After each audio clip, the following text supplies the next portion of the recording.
We tend to go down this rabbit hole and we get a little lost. So the key thing that we want to do is look at the return on investment.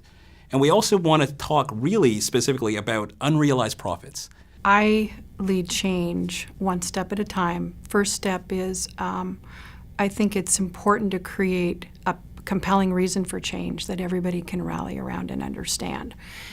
And one of the ways to do that, I think, needs to be very fact-based about what is it about the business that needs change? How do we get the right facts and data, could be metrics and measures, so that we can create that compelling story, that compelling reason, and get everybody rallied around the change. In my most recent experience, what I'm doing today is working for corporate clients, and they do not exist to have a security department.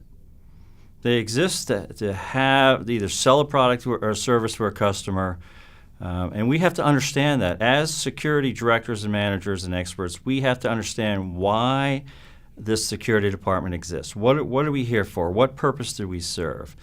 And we have to frame that discussion around the business end of it, not from the security end. In order to continue to innovate and handle risk, the next generation leader, or the leaders that are there now, have to move beyond the count. What I would say probably the most unique thing I've found is that all of our staff really wants to understand what we do. And nobody's ever taken the time to sit down and say, what's important to you? Here's what we can offer you, and here's what else we can use for. Don't just make it at work, but make it personal for the folks. Once you get that buy-in from the staff and they understand that you're part of that team and what we do and what we can do, it's just a really unique relationship then. And all of a sudden you've just tripled the size of your staff because you've got all of these folks working for you. It's in two areas that I need to keep track of metrics. The first area of metrics would be around risk and threats and monitoring what is out there, what's increasing, what's decreasing. But secondly, internally, I need to keep track of what support we are providing and the cost associated for that support, and keep that in the forefront of the business leaders of our organization so that they understand that here are the costs for the support that we provide, and make it visible to them. Look to ways where you're not managing your company looking in the rearview mirror. Without the ability to see more holistically how it can affect our supply chain, our suppliers, our folks, our employees, our manufacturing or office areas, and then tie that to an event, it's really hard to know what to mitigate first. We need to protect more against what could happen in the future, not necessarily what's happened in the past, because the future's changing. The future's going to be different. There are different types of individuals out there that want to do the U.S. harm and are a threat to our U.S. ports.